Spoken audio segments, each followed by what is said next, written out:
सिद्धेभ्यः ॐ नमः सिद्धेभ्यः।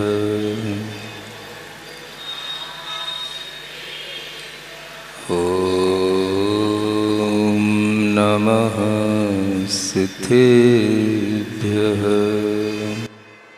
इन लोक में चार हैं, मंगल शरण श्रेष्ठ, अरहत सिद्ध वसादुगण, धर्म जैन जग ज्येष्ठ। तीर्थंकर जिन देव की, जिन वाणी को ध्याय, सार्वधर्म संक्षेप से कहूँ चित्त हुलसाए। देवादिदेव आदिम तीर्थंकर श्री ऋषभनाथ भगवान की, वर्तमान शासन नायक श्री वर्धमान महावीर भगवान की, परम पूज्य आचार्य गुरुवर श्री विद्यासागर जी महाराज की नई छेड़ाला के माध्यम से आप सभी लोगों को आत्मधर्म की सम्यक दर्शन की कुछ विशेषताएं बताई जा रही थीं। मोक्ष मार्ग जहाँ से प्रारंभ होता है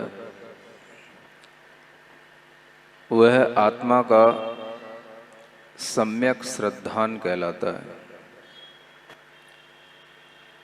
और वह सम्यक श्रद्धान अंतरंग से उत्पन्न होता है। इसी बात को आगे बढ़ाते हुए नई छेड़ाला की उस द्वितीय ढाल में 15वें नंबर के उस छंद में द्रग मोहादिक विध शक्तनाश, छायिक आदिक जिन नाम भास, ऐसा कहा गया। द्रग मोह आदि ये कर्म है, विधि माने कर्म होता है, और इन कर्मों के नाश से ही दर्शन मोह आदि जो कर्म आत्मा में हैं, उन कर्मों के नाश से ही सम्यक दर्शन की प्राप्ति होती है। अंतरंग का यह सम्यक श्रद्धान दर्शन मोहनी आदि जो कर्म हैं उनका अभाव, उनके उदय में आत्मा के ऊपर जो प्रभाव पड़ता है उस प्रभाव का नहीं पड़ने पर ही उत्पन्न होता है। अनादिकाल से यह जीव हमेशा मिथ्या परिणति में परिणमन करता हुआ आया है। अनादिकाल से इस जीव को स्व और पर का कभी ज्ञान नहीं हुआ। अनादिकाल से जीव ने कभी भी आत्मा को माना, ब्रह्म को माना, लेकिन वह मेरा आत्मा अशुद्ध है और कर्मों के बंधन के कारण से अशुद्ध है, यह नहीं माना। आत्मा के अंदर ये कर्मों का बंध हटे, इनका विनाश हो, तो आत्मा को अपने ही सम्यक्त्व आदि गुणों का लाभ प्राप्त हो।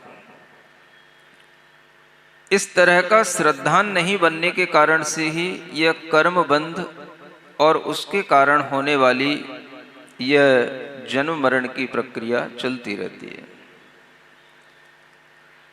तो आचार्यों ने कहा कि सबसे पहले यह जानना जरूरी कि विधि क्या, द्रग मोहादिक विध कर्मनाश, जिसे हम विधि कहते हैं, और कभी कभी आप सुनते हैं ये विधि का विधान है। ये विधि क्या? ये विधि हमारी अपनी ही अंतरंग की चेतना में बंधे हुए वह कर्मों की फलश्रुति है जो हमें तरह तरह के फल देकर के हमारे ज्ञान में नहीं आकर के भी वह कर्म के फल जब हमें प्राप्त हो जाते हैं और हम उन कर्म फल को भोग लेते हैं तो हमें पता पड़ता है कि यही विधि का विधान है। जब भी विधि की बात आती है, विधि की बात आती है, तो हम किसी ना किसी अदृश्य वस्तु की तरफ जाते हैं। कुछ अदृश्य रूप में हमें वह विधि का विधान दिखाई देता है। वह अदृश्य भाव हमारे लिए कभी अच्छे संयोग भी उत्पन्न करा देता है और कभी हमारे सामने प्रतिकूल संयोग भी ले आता है। न चाहते हुए भी हमारे सामने कई तरह की घटनाएं और दुर्घटनाएं हो जाती हैं। यह जब हमारे देखने में नहीं आता, जब हम अपने आगे पीछे ऊपर नीचे देखते हैं तो हमें कुछ समझ नहीं आता कि ये सहसा हमारे सामने क्या उपस्थित हो गया, तो हम इसको विधि का विधान कह करके आगे बढ़ जाते हैं। ये विधि किसका नाम है? तो हम इसको एक शक्ति भी कहते हैं। किसी ईश्वरीय शक्ति की तरफ भी देखते हैं, किसी ब्रह्म शक्ति की तरफ भी देखते हैं, और कभी कभी हम इसको अपने अंतरंग में छिपी हुई किसी शक्ति का प्रतिफल भी देखते हैं। यह अंतरंग में छिपी हुई शक्तियां हैं या बाहर से कोई हमारे लिए कुछ कर रहा है, इस बारे में जब हम विचार करते हैं तो हमारी दृष्टि में सबसे पहले ये दिखाई देने लग जाता है कि बाहर से कोई कुछ कर रहा होता है। हमें बाहर से कोई अचानक से सहायता करने आ जाता है, हमें बाहर से कोई अचानक से दुख देने के लिए कुछ भी दुर्घटना के कारण उपस्थित होकर के आ जाता है, हमें बाहर से कोई भी कभी भी आकर के कुछ ऐसा लगता है कि जैसे कोई धन वैभव देकर के चला जाए और मैं सोचता रहूं कि हाँ ये मेरा कोई विधि का विधान पूरा हो गया। हम बाहर की ओर देखते हैं और ये बाहर जब तक हम देखते रहते हैं तब तक हमारे ऊपर कहीं ना कहीं ये दर्शन मोह का आवरण रहता है। दर्शन मोह का मतलब हमारी दृष्टि में, हमारी श्रद्धा में, हमारे विश्वास में एक मोह का आवरण आ जाता है। जब वह आवरण हमारे सामने होता है तो फिर हमें सामने ही दिखाई देता है, ऊपर नीचे दिखाई देता है, आजू बाजू दिखाई देता है, भीतर नहीं दिखाई देता। दर्शन मोह का आवरण हटने पर ही हमें कुछ भीतर दिखाई देता है। जब तक आपके ऊपर यह दर्शन मोह का आवरण रहता है तब तक आपकी चेतना में यह श्रद्धान बाहर की तरफ जाता है। बाहर से कोई मुझे कुछ दे देता है, कोई मेरे ऊपर प्रसन्न हो जाए, मेरी झोली भर जाए, कोई मेरे ऊपर प्रसन्न हो जाए, मुझे एकदम से नाव से रास्ता पार करा जाए, कोई मेरे ऊपर प्रसन्न हो जाए, एकदम से कहीं कोई बाढ़ आ रही हो और मैं डूब रहा हूं और मुझे उठा करके ऊपर लेकर के आ जाए। हमारी दृष्टि में हमेशा इसी तरह की घटनाएं झूलती हैं और हम हमेशा इसी तरह की चीजें देखते भी हैं, सुनते भी हैं, सीरियल में भी देखते हैं, फिल्मों में भी देखते हैं। और अचानक से जब हमारे लिए कुछ ऐसा लग रहा हो कि कुछ सब कुछ मिटने वाला हो और मिटते मिटते कोई हमें एकदम से बचा लेता है, एकदम से हमारे सामने आ जाता है, तो बस फिर वही हमारे लिए सर्वस्व हो जाता है। सुन रहे हो ना? वह सर्वस्व, सब कुछ फिर वही हो जाता है हमारे लिए। अगर कोई व्यक्ति सामने आ गया तो वो व्यक्ति सर्वस्व हो गया, अगर कोई व्यक्ति सामने नहीं आया तो भी हमारे सामने कुछ रहता है। हाँ, कुछ विधि का विधान किसी ईश्वर ने हमारे लिए बड़ी कृपा कर दी, ऐसा विचार मन में आए बिना रहता नहीं। अगर किसी व्यक्ति ने आपकी सहायता कर दी, कोई व्यक्ति आपके लिए तुरंत ही इस तरह से उपस्थित हो गया, तो उस समय पर तो आपके लिए सब कुछ वह व्यक्ति ही हो जाता है। सारी फिल्में इन्हीं तरह की स्क्रिप्ट के साथ चलती हैं। कुछ ऐसा हो रहा होगा कि बस लगे सब मिटने वाला है, कोई बचाने वाला नहीं है, और अचानक से कोई एक व्यक्ति आकर के उपस्थित हो गया, बस वही उस फिल्म का हीरो होता है, और उसी के ऊपर फिर पूरी फिल्म चलती है। कहना चाहिए फिल्म की शुरुआत यहीं से होती है। जब तक वो हीरो नहीं आएगा, जब तक किसी की रक्षा नहीं होगी, जब तक आगे वह फिल्म बढ़ती नहीं, कोई गाना कैसे गाया जाए? अकेले तो कोई गाना गाया ही नहीं जाता, उसके साथ कोई दूसरा तो होना ही चाहिए। लेकिन दूसरा अपने आप मिल जाए, पहले से ही मिला हुआ हो, तो फिर फिल्म में कोई दाम जान ही नहीं रहेगी। तो अचानक से कोई आना, अचानक से अपनी जिंदगी में कोई आ जाना, जब ये महसूस होता है और लोग इसकी प्रतीक्षा भी करते हैं। जिन लोगों ने ज्यादा फिल्में देख रखी होती हैं, ऐसे बच्चों से जब हम कभी बातचीत करते हैं तो उनके भी कुछ एटीट्यूड इसी तरह के होते हैं कि मेरी जिंदगी में कभी कुछ ऐसा होगा, कोई आएगा और मेरी जिंदगी अपने आप बदल जाएगी।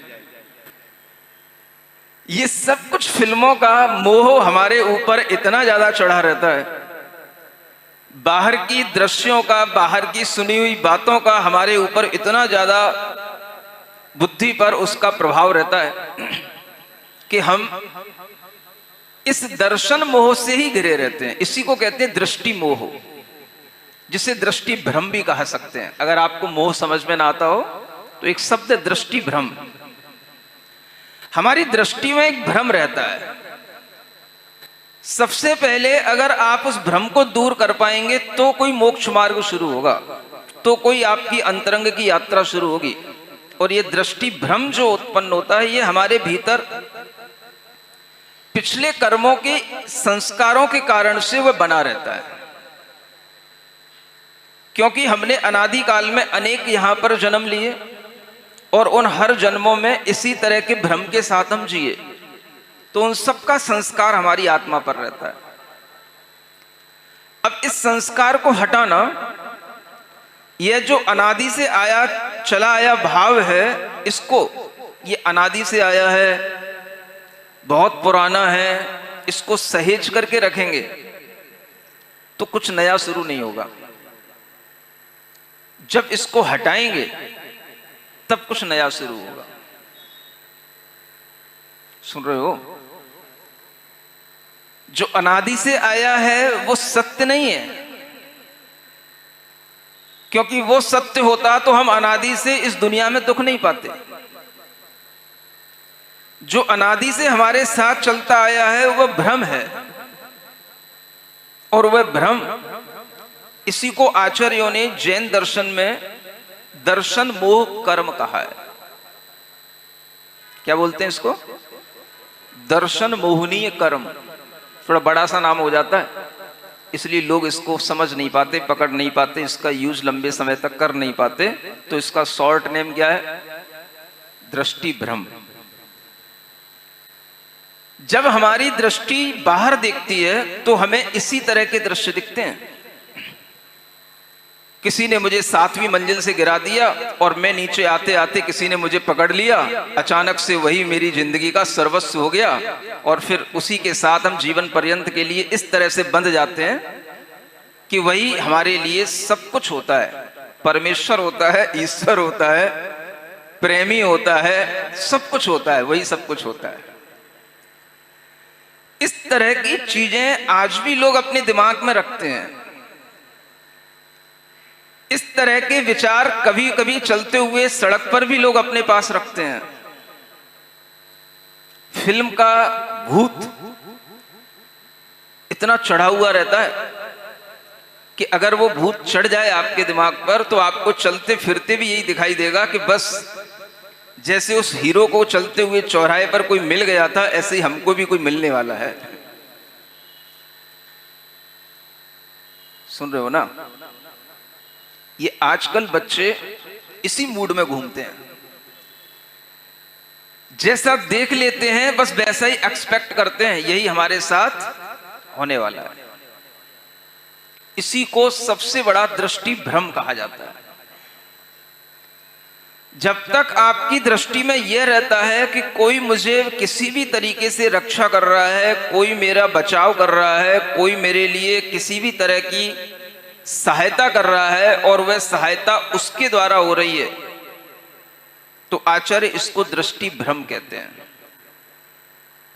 अब आप सोचोगे ये कैसा भ्रम है भाई? जब सामने वाला अपने हाथ में लेकर के मुझे झेल रहा है, अचानक से मैं मरने वाला था, ट्रेन की पटरियों के बीच में था और मुझे किसी ने आकर के बचा लिया। सुन रहे हो? इस तरह की सीन आपने भी देखी होंगी ना फिल्मों में।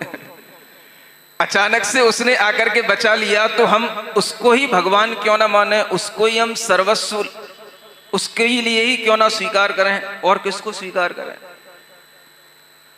तो यही भ्रम हमारे जीवन में पड़ा रहता है, बनता रहता है, और हम भगवान के मंदिर में भी आते हैं तो भी यही भाव रखते हैं कि हमने एक पुंज अगर चढ़ाया है, भगवान के चरणों में माथा टेका है, तो शायद कहीं ऊपर से कुछ टपक के आ रहा है।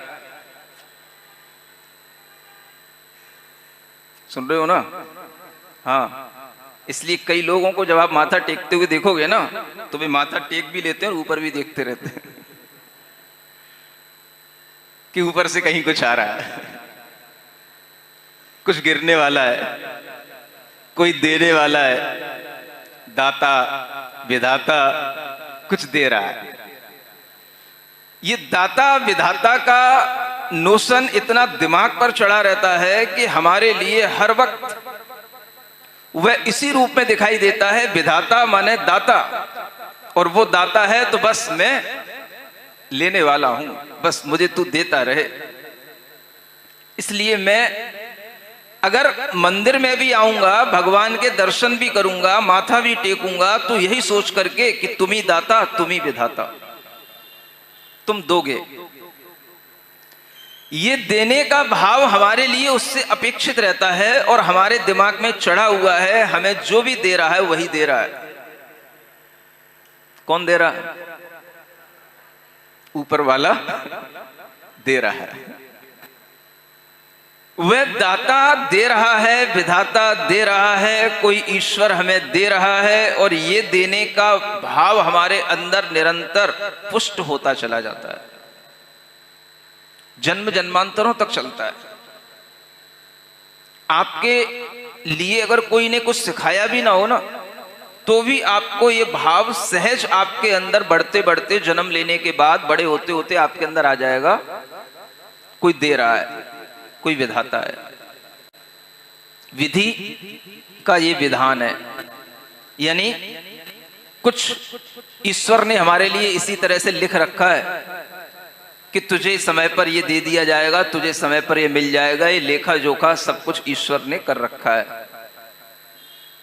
ये विचार हर व्यक्ति के अंदर घूमते हैं और हर व्यक्ति इसी तरह से विधाता को मानते हुए, विधि का विधान मानते हुए हमेशा पूजन करता है, दर्शन करता है, धर्म करता है, कर्म करता है, सब करता है। और इसको जैन दर्शन में क्या कहते हैं? जो तुम सोचो वो सम्यक दृष्टि की सोच है ही नहीं।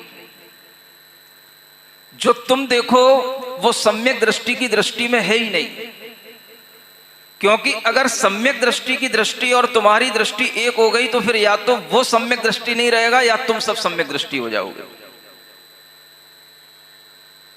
बोलो क्या चाहिए? अगर हमारी दृष्टि और तुम्हारी दृष्टि एक हो गई, या तो फिर हम नहीं रहेंगे या फिर तुम हम नहीं हो पाओगे। फिर तुम हमको क्यों सुनोगे? दृष्टि में ही भेद होता है, दृष्टि में ही भ्रम होता है, दृष्टि में ही वैपरीत्य होता है। और ये दृष्टि का वैपरीत्य कॉमन लोगों में बना ही रहता है। जब ये हटता है तो दृष्टि कहीं और शिफ्ट होती है। इसी को दृष्टि का सम्यक भाव कहते हैं, इसी को राइटनेस कहते हैं, इसी को राइट बिलीव कहते हैं, इसी को हम राइट पाथ पर चलने वाला एक फर्स्ट स्टेप राइट फेथ कहते हैं। दृष्टि में जो विश्वास पड़ा हुआ है, जो भ्रम के रूप में हमारे साथ बना हुआ है, उसको थोड़ा सा चेंज करने का साहस जो करेगा तो उसको कुछ नया दिखेगा। संसार में हर प्राणी बिना सिखाए हुए भी ये सीख रहा है, बिना सिखाए हुए भी ये जानता है, बिना शिक्षित किए हुए भी उसके ज्ञान में है कि जो कुछ भी मुझे मिल रहा है किसी ऊपर वाले की देन है। सुनते हो ना? अब क्या करना है? इसे हम दृष्टि भ्रम कहने का साहस कैसे कर सकते हैं, क्योंकि सब लोग उस चीज को मान रहे हैं। नहीं समझ आया? हमारे कहने से आप मान लोगे ये भी मुझे कोई न विश्वास है और न मैं ऐसा मानता हूं, लेकिन कहूंगा जरूर। मानना या ना मानना वो मेरा काम नहीं है, वो आपका काम है, लेकिन बताना तो मेरा काम है। बहुत लोग मान रहे हैं, सब लोग इसी भाव में हैं, इसको हम दृष्टि भ्रम के रूप में कैसे स्वीकार कर लें? अच्छा चलो हम मान लेते हैं दृष्टि ये भ्रम है, तो बताओ सही दृष्टि क्या है? पूछो तो। पूछते भी नहीं हो, जो कह रहे हैं उसको मानते भी नहीं हो। ये भाव तो अपने मन के अंदर लाओ कि अगर ये सब दृष्टि भ्रम है तो फिर सम्यक दृष्टि क्या है? दृष्टि का सम्यक भाव क्या है? जब तक आपके लिए यह दिख रहा है कि कोई ईश्वर दे रहा है, विधि ने इसी तरह का विधान बना रखा है, जब तक आप ये गीत गाते रहोगे, तेरा दर्द न जाने कोई, पिंजड़े के पंछी रे विधि ने तेरी कथा लिखी है। बोलो आगे। आंसू में कलम डुबोए, तेरा दर्द न जाने कोई। सबकी कथा ऐसे ही लिखी गई है। किसी की आंसू में कलम डुबो करके लिखी गई है, तो किसी की दूसरी कलम कौन सी होती है? तो विधि ने जब किसी के लिए दुख दिया, पिंजड़े में बंद हो गया वो पंछी, तो विधि ने उसकी कथा मान लो आंसू में कलम डुबो करके लिख दी। अब अगर कोई सुखी है तो विधि उसके लिए कौन सी कलम में डुबो करके कथा लिखेगा? हर्ष अश्रु में। दो तरह के आंसू हो सकते हैं, एक दुख के आंसू, एक हर्ष अश्रु, है ना? तो हो सकता है फिर विधि ने उसकी कथा लिखी हो हर्ष के साथ, है? तो उसके लिए सुख मिलेगा। जब किसी के जीवन में इस तरह का सुख दुख मिलता है तो उसकी दृष्टि में जब तक ये भाव आता रहता है, वह भाव भी कहीं ना कहीं हमारे लिए सोचने को मजबूर करता है कि यह विधि की कथा क्या उस व्यक्ति के लिए अगर आंसू के रूप में ही लिखी गई है, उसे दुख के रूप में लिखी गई है, तो ये बात क्या 100% ट्रू है कि वह दुखी ही है? मैं आपसे पूछता हूं, चलो पिंजड़े का पंछी भी है, क्या वो पिंजड़े में हमेशा दुखी रहता है? बोलो तो। अगर हम उस तोते को जो पिंजड़े में है, अगर हम उसको किशमिश खिलाएं, अंगूर खिलाएं, अखरोट खिलाएं, नहीं समझ में आ रहा है, तो क्या वो रो करके ही खाएगा? क्या खुश नहीं रहता क्या पिंजड़े में? बोलो तो है? फिर किसी के बारे में ऐसा एक एटीट्यूड बना लेना कि भाई वो दुखी है, ये भी क्या राइट एटीट्यूड है? हमने किसी के बारे में कोई धारणा बना ली कि वो पंछी है, अगर वह उड़ नहीं पा रहा है, अगर वो पिंजड़े में बंद है तो वह दुखी है। या बर्ड हॉस्पिटल देखो जाके, सारे पिंजड़े में बंद है कि नहीं? अगर वो इस हॉस्पिटल में ना आए, अगर उनको पिंजड़े में रख करके सुरक्षित ना किया जाए, तो क्या वो जितना जीवन जी रहे हैं उतना भी जी पाए? तो क्या पिंजड़े में बंद होने का मतलब दुखी होता है? हा?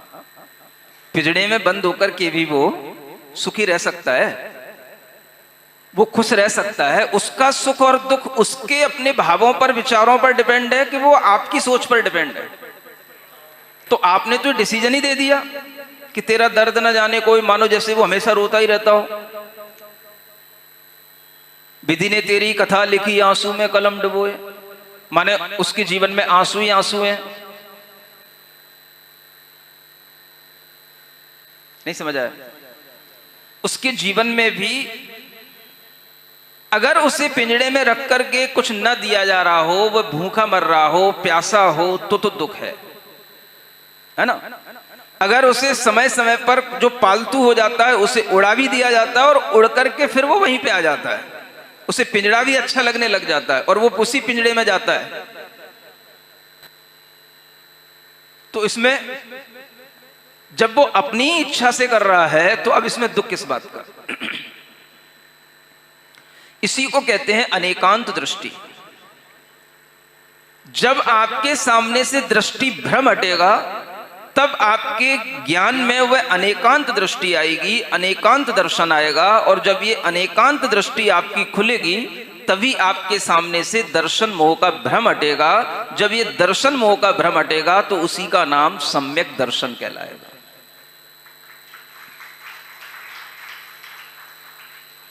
अब ये हटेगा तो दो तरह से हटता है। या तो आपके अपने किसी भी तरह के पुरुषार्थ से हटे, या आपका कोई पिछला भाग्य हो जो आपको अपने आप कुछ ऐसा निमित्त जुटा दे जिससे कि वो आप उस तरह से, उस भाव से वो पुरुषार्थ करने लग जाए। ये घटनाएं जब अप्रत्याशित रूप से घटती हैं, तब व्यक्ति के जीवन में एक अचानक से जो परिवर्तन आता है, वो परिवर्तन ही उसके जीवन में आंख खोलता है। दृष्टि सम्यक होती है। जो पुराना भ्रम पड़ा होता है वह जब आंखों से हटता है, तो आंखों से वो भ्रम के पर्दे हटते हैं, तो वो आंसू के रूप में भी कभी निकल आते हैं। और कभी कभी वह दृष्टि इतनी साफ हो जाती है कि जो कभी सोची भी नहीं होती है, वह अपने आप किसी ना किसी पुण्य कर्म के निमित्त से हो जाती है। सम्यक दर्शन की भूमिका किसी भी जीव के लिए इसी तरह से बनती है। और तीर्थंकरों ने तो ये कहा, जैनाचार्यों ने ये कहा कि ये भूमिका किसी भी व्यक्ति के साथ बन सकती है, चाहे देश का हो, चाहे विदेश का हो, चाहे अपनी जाति का हो, चाहे किसी भी जाति का हो, यहां तक कि कोई मनुष्य हो, जानवर हो, पक्षी हो, तोता हो, मैना हो, कबूतर हो, चिड़िया हो, कोई भी हो, कुत्ता हो, बिल्ली हो, चूहा हो, किसी के साथ भी ये भूमिका बन सकती है। कोई भी व्यक्ति अपने दर्शन मोह को दूर कर सकता है और उसके अंदर ये भाव आ सकता है कि मुझे भी ऐसा सुख मिले, मुझे भी ये चीजें प्राप्त हों। ये जब भाव आपके अंदर आएगा तो उसी से भीतर का दर्शन मोहिनी कर्म जब दूर होगा, तो वही आपके अंदर उपशम सम्यक दर्शन, क्षयोपशम सम्यक दर्शन की भूमिका बनाता है। समझ में आता है? इसलिए कह रहा था, अब आपको न तो भगवान के दर्शन से कभी हर्ष अश्रु निकलते हैं, न कभी उपदेश सुन करके निकलते हैं, कभी आपके हृदय में भींगापन आता नहीं। ऐसा लग रहा है कि सारे सम्यक दृष्टि हो चुके हैं, हैं? और क्या कहूं, सब में क्षयिक सम्यक दर्शन हो गया, ऐसा लगता है। दर्शन मोहिनी कर्म का जब सर्वथा विनाश हो जाता है तो क्षयिक सम्यक दर्शन होता है। दर्शन मोहिनी कर्म में कुछ कर्म उपशमित हो, कुछ क्षय को प्राप्त हो, किसी का उदय भी हो एक सम्यक प्रकृति का, तो वह क्षयोपम सम्यक दर्शन कहलाता है। और जब दर्शन मोहिनी के सप्तविध जो लिखा हुआ है, विध सप्तनाश, 7 प्रकार के कर्मों का जब पूरा का पूरा दब जाना, उपशमन हो जाना, आत्मा में उनका प्रभाव नहीं आना, तो इसको उपशम सम्यक दर्शन कहते हैं।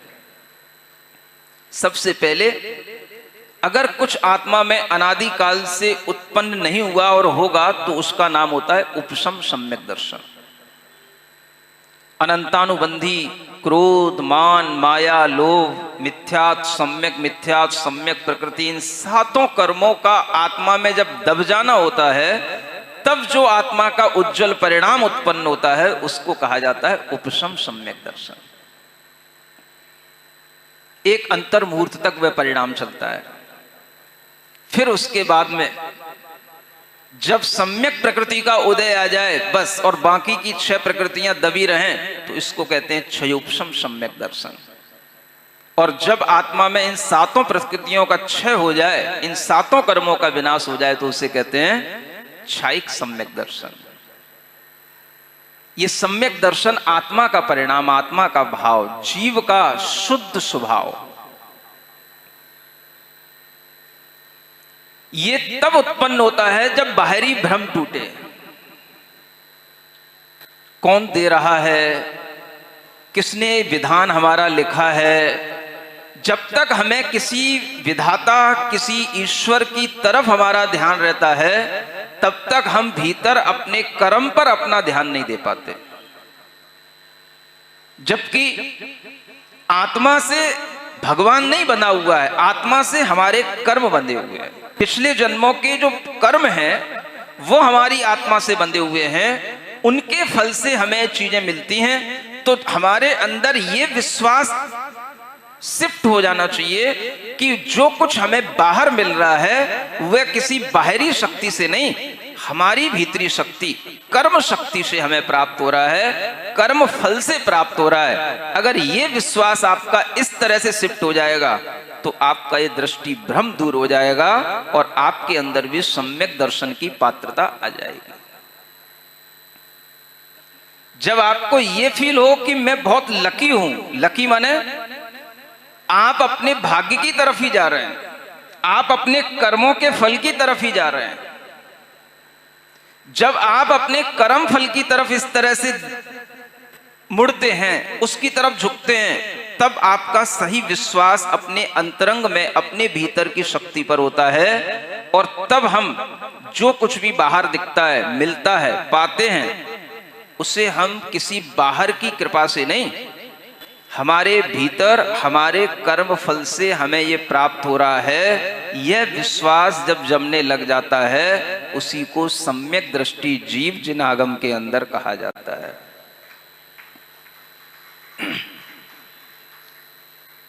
भगवान हमारे सामने होंगे, निमित्त होंगे, लेकिन उनके भी द्वारा हमारे ही कर्म अर्जित किए जाएंगे। उनके पास बैठ करके, गुरुओं के पास बैठ करके भी हम जब अपने भाव बदल लेते हैं, भाव जब उपशमित हो जाते हैं और हमारे अंदर वह पाप भाव छूट जाते हैं, पुण्य का आश्रव होने लग जाता है, तो उसी के फल से ये चीजें हमें आगे प्राप्त होने लग जाती हैं। तो मैंने उससे ये भी कहा, आज तुम्हें जो ये भाव आ रहा है, ये जो आज तुमको फीलिंग हो रही है, आज तुम्हारे लिए जो ये आंखों में आंसू आ रहे हैं, ये जो अच्छा लग रहा है कि मैं यहाँ देखूं, यहीं पर बैठी रहूं, तो मैंने उससे कहा यही तुम्हारे लिए आगे चल करके ऐसे कर्मों के रूप में फलित होगा कि तुम्हें यहाँ पर बैठने के लिए, इस जिनालय में आने के लिए यह कर्म फल अपने आप कारण बनेगा। यात्रा ऐसे ही शुरू होती है। मेरी भी यात्रा ऐसी शुरू हुई होगी पिछले कर्मों के फल से, तुम्हारे लिए भी यात्रा ऐसी ही शुरू होगी। ये सब जब किसी की समझ में आ जाता है ना, तो बस इसी को कहते हैं ट्रांसफॉर्मेशन। अब चाहे इसको ट्रांसफॉर्मेशन ऑफ एनर्जी कहो और चाहे ट्रांसफॉर्मेशन ऑफ नॉलेज कहो, ये ट्रांसफॉर्मेशन जब हो जाता है तो भीतर का वह दृष्टि मोह, वह पर्दा हट जाता है और सम्यक दर्शन का वह भाव उत्पन्न हो जाता है। उसी का नाम फिर बाद में उपशम सम्यक दर्शन थोड़ी देर के लिए रहे तो, और अगर थोड़ी और अधिक समय के लिए रहे तो क्षयोपशम, और हमेशा के लिए बना रहे तो क्षायिक नाम से वह जाना जाता है। सुन रहे हो ना? तो इन 3 सम्यक दर्शन की प्राप्तियां इस पंचम काल में नहीं हो पाती, लेकिन 2 सम्यक दर्शन की प्राप्तियां तो इस पंचम काल में भी होती हैं, किसी भी जीव को होती हैं। कोई भी जीव किसी भी रंग में रंगा हुआ हो, किसी भी भाव में बह रहा हो, यहां तक कि हिंसा करने वाला भी हो, चोर भी हो, पापी भी हो, तो भी उसके लिए कोई ऐसा कारण बन सकता है कि वह अपने आप को बदल सकता है, और उसके अंदर भी यह सम्यक दर्शन हो सकता है। कौन से सम्यक दर्शन? 2 तरह के, उपशम और क्षयोपशम।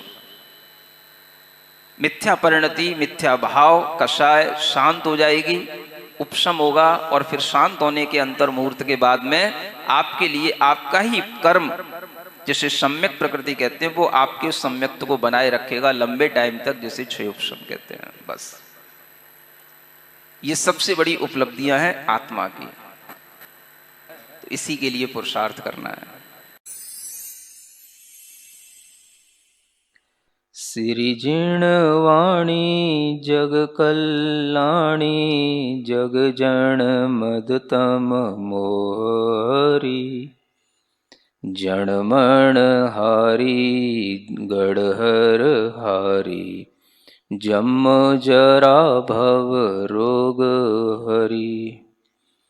तिथ्य राणम दिव्य झुणिम जो पड़ई सुणई मय्ये धारई, राणम सौख मणंतम धर्य, सासद मोक्ष पदम पावई, सासद मोक्ष पदम पावई।